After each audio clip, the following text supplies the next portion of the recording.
This was an interesting one, to say the least.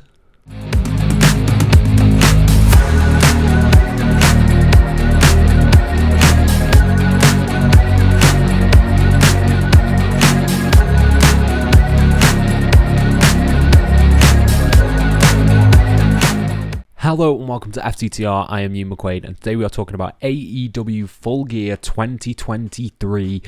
Not now the final AEW show of the year because we have a World's End to look forward to, but the penultimate AEW pay-per-view is now in the books, and I have some thoughts. But before we dive into that, please subscribe, please like this video, please comment your thoughts down below on AEW Full Gear. Were you a fan? Were you not? Let me know everything you want, and I'll try and apply to every single one of them as we dive into Full Gear. So Full Gear, I think, has been a great show, a great staple of the AEW calendar. I think a lot of their great shows have actually been Revolution and Full Gear. I've really enjoyed the past Full Gears, and I think this Full Gear, while attempting something that could have been genuinely brilliant, I think fell into the trap of overbooking and potential damage in terms of that overbooking.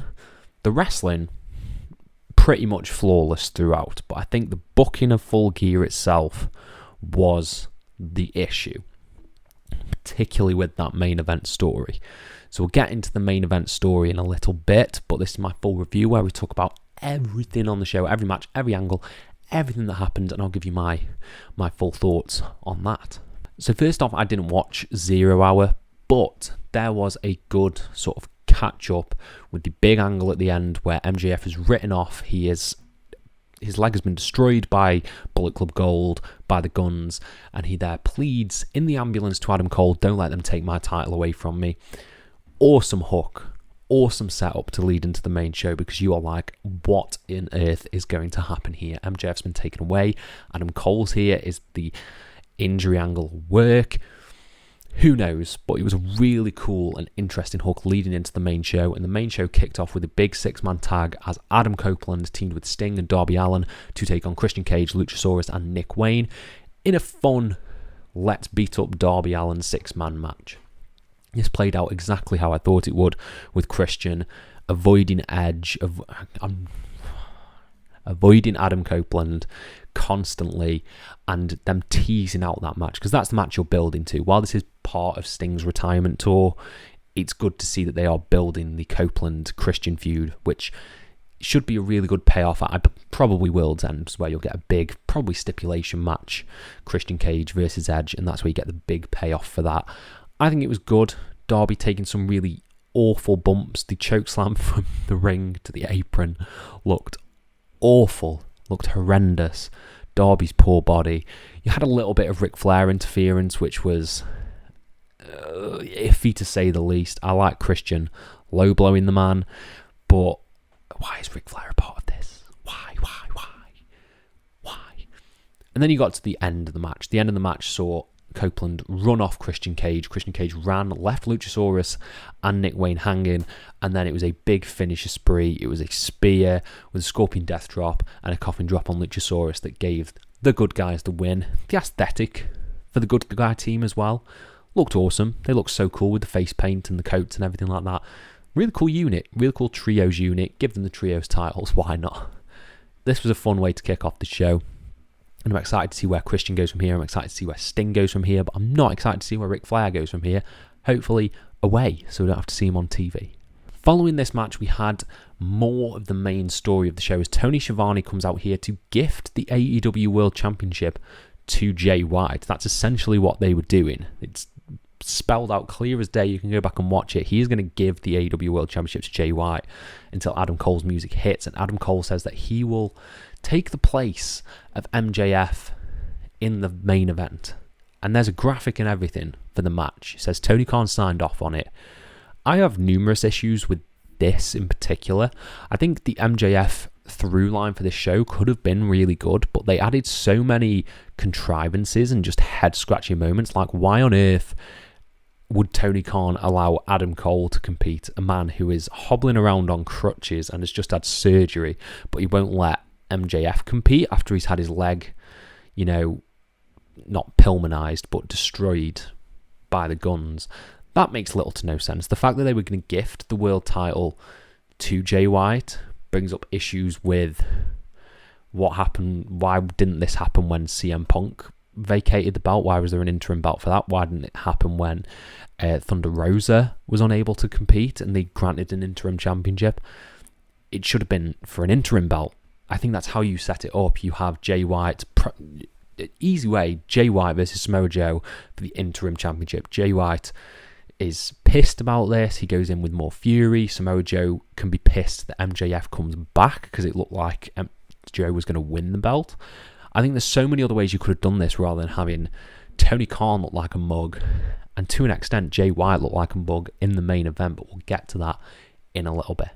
Then we had one of my favourite matches of the show, which was Jon Moxley versus Orange Cassidy for the International Championship, where they just went hell for leather on beating the piss out of each other with huge strikes. Like, they made Jon Moxley look awesome. They made him look like the Terminator in this match that you could not keep down. And I think that's a great way to present Moxley and a really great way to present Orange Cassidy as well. It took 6 Superman punches to get Moxley off his feet and down for the pin. It was eventual Orange Punch and the Beach Break that took out Mox. Mox was bleeding, of course he was. And I like that Cassidy was trying to match him. Cassidy was going up there, biting the forehead of Moxley and really going to Moxley's playbook to get them to 1 apiece. So, yeah, Orange Cassidy picked up the win and defended the International Championship here. We'll see where this goes. We'll see what's next for Mox and next for Cassidy, because obviously I thought they were going to pivot back to Moxley, considering that was seemingly the original plan following All Out. But no, Cassidy retains the belt. We'll see how this plays out. I hope it's going to be very, very interesting, and maybe we'll get a big stipulation rubber match between the two for the International Championship. I think that's probably the way they'll go at World's End. Maybe have another death match, potentially. Exploding barbed wire death match. Cassidy and Mox. Make that happen. We'll see.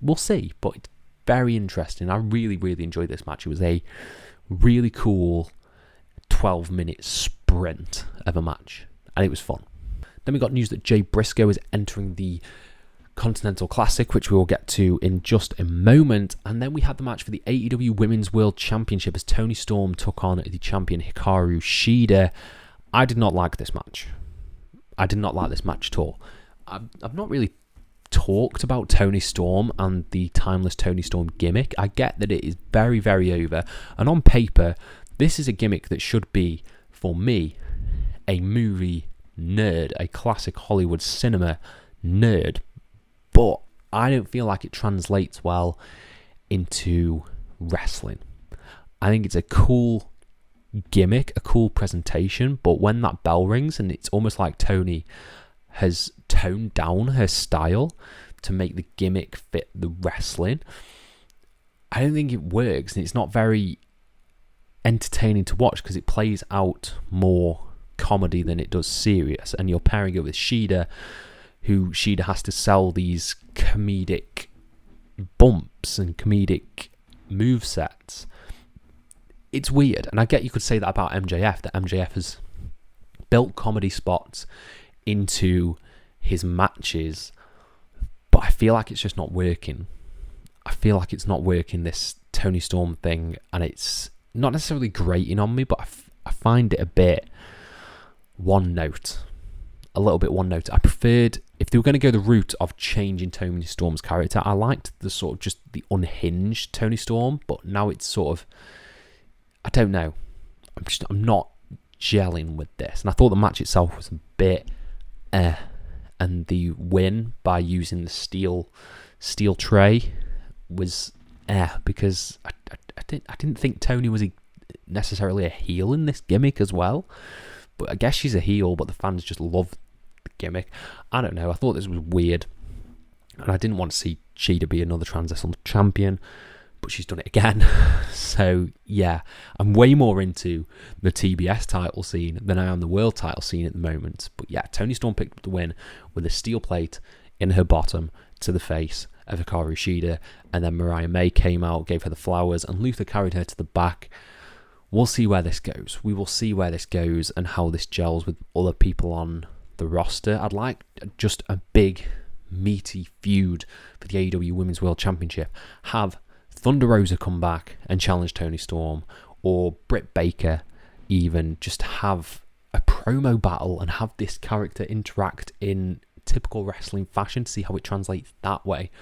Because right now the skits and everything, a little bit one note for me, and I wasn't much for this match. Now we have to talk about the Continental Classic. I put up a video that has done quite well for me in terms of who should win the Continental Classic, and now my head is in the ground because Eddie Kingston cut a promo saying that he's going to defend the Ring of Honor and New Japan Strong Championships in every match that he is in.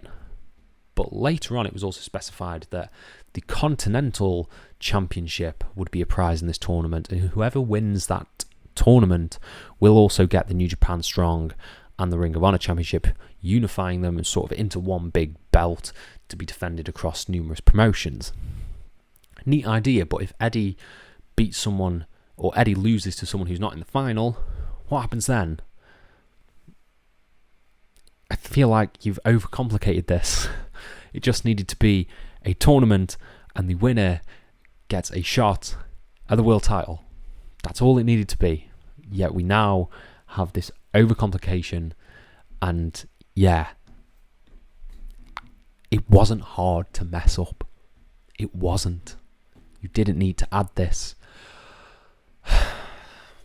Breathe. Just breathe.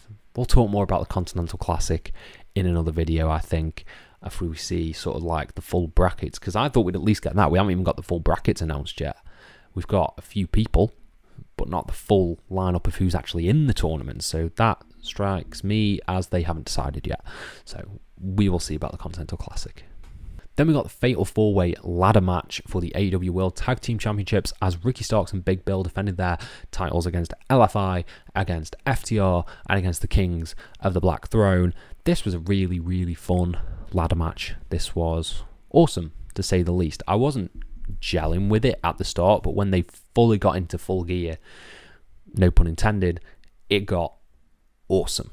It got awesome, with the highlights being Kings of the Black Throne and FTR, because Cash Wheeler gave no shits in this match. He just went hell for leather with pile driving people on ladders, with getting whacked in the face with a slingshot ladder from Malachi Black, and doing a huge big splash onto a ladder that refused to break. Brody King tried to put Drillist to go through it, and it did not work.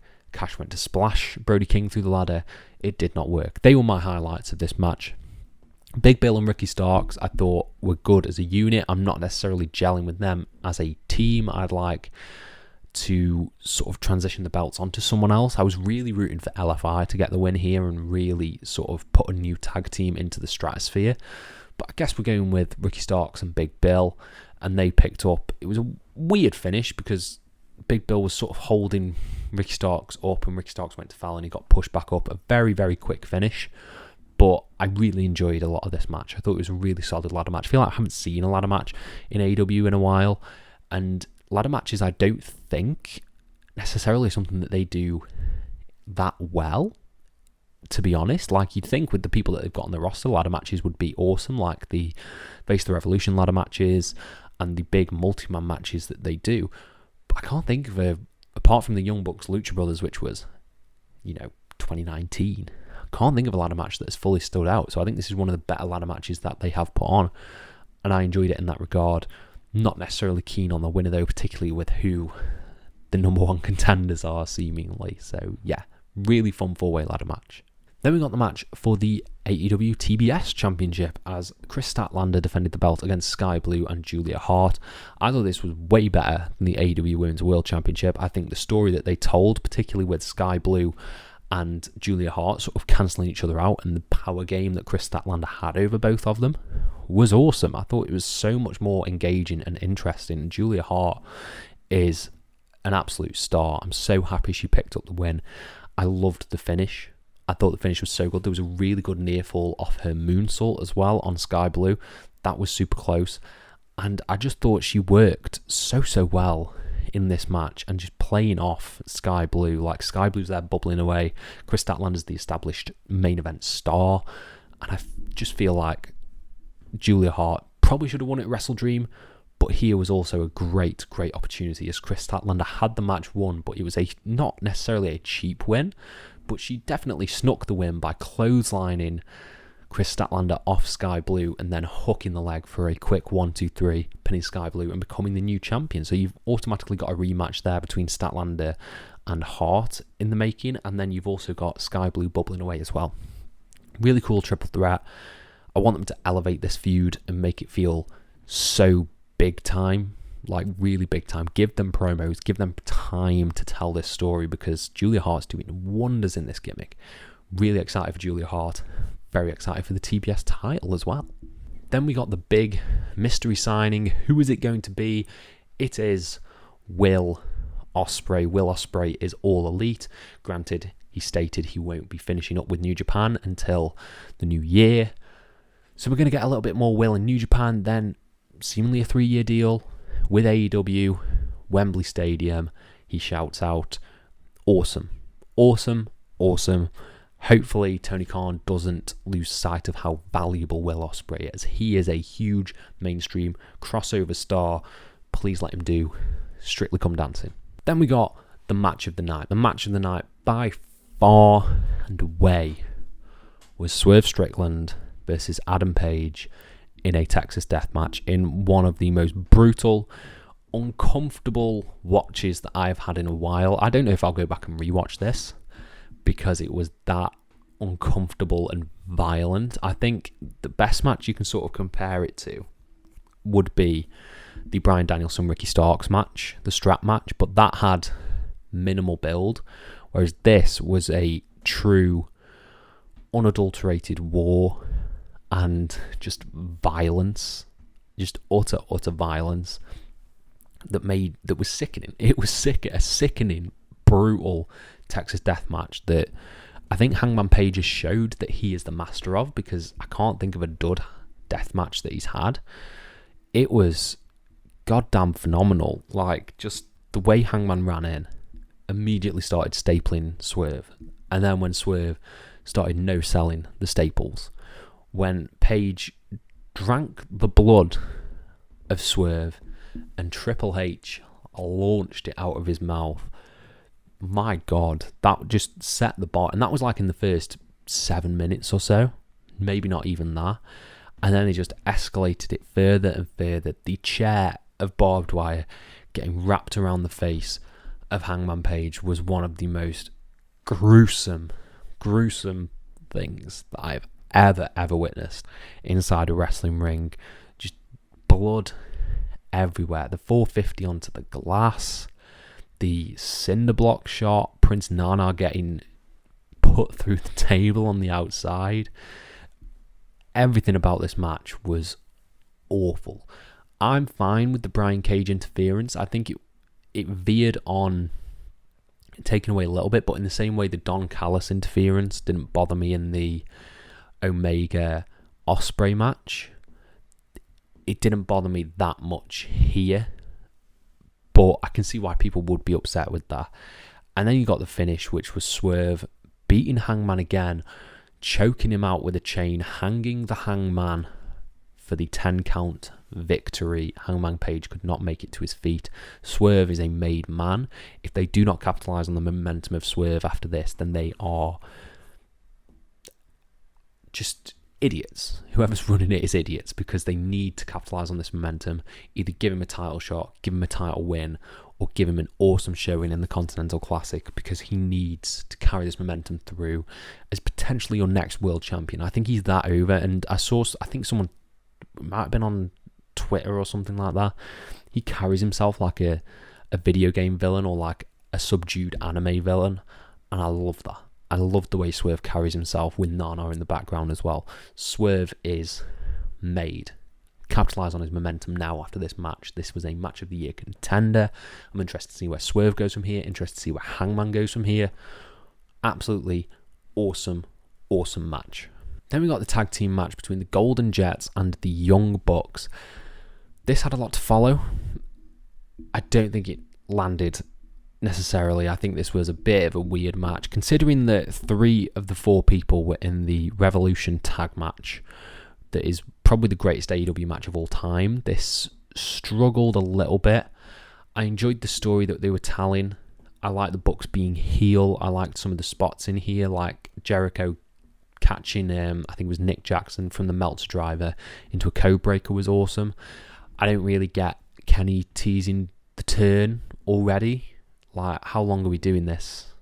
I'm not into Jericho and Kenny Omega. I really want Kenny Omega to break out and go on a singles run. Please. Why is he content with being in these weird tag feuds? I'm not into them winning and necessarily being the tag team champions, because it seems like that's where we're going, or they're at least getting the tag team title match with Big Bill and Ricky Starks. So I'm not really here for it. I'm not really here for the Golden Jets, unfortunately.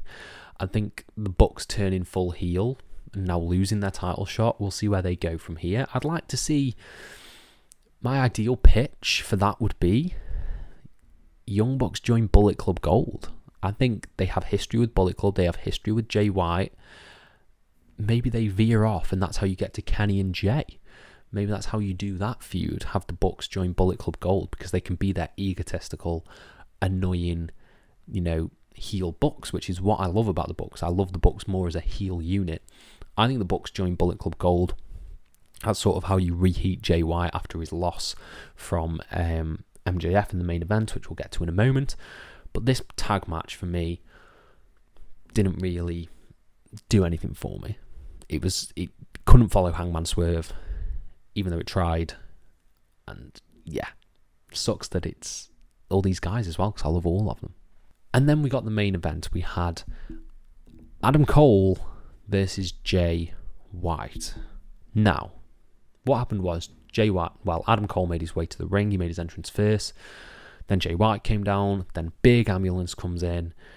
Big knee-nars. MJF comes out, and we get the main event. We get Jay White versus MJF, with MJF selling his leg throughout. In isolation, this is a really good match. I think this is one of my favourite Jay White matches that I've seen.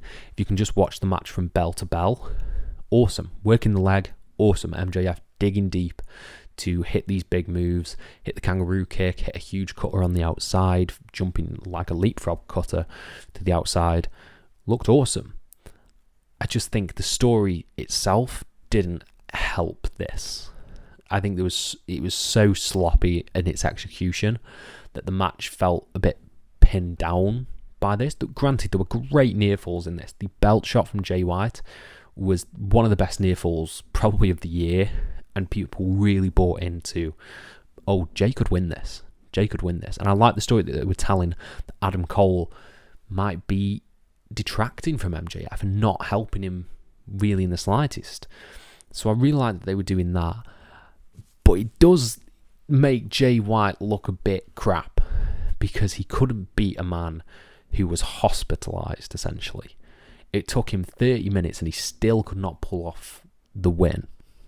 Which is why I think he will need to be reheated in some way, ideally with the Bucks joining the faction, because it didn't make him look great. MJF picked up the win here with a diamond ring shot. Not clean win, but Jay White did cheat himself. He used the belt. MJF went to those depths again to be our scumbag and cheat. Ugh. It was a really good match, like really, really good main event. But it was just surrounded by all the nonsense that it took away from it. I think you could have easily just done the injury spot at the beginning. MJF comes back and he's hobbling and you have that seed of doubt there. I don't think you needed the whole Adam Cole stuff. It was just weird. But the match itself, I thought was great. I thought it was a really great match that was overshadowed by overbooking nonsense. And that closed off the show. We didn't get any turns. We didn't get a devil reveal. We didn't get anything to do with the devil on this show.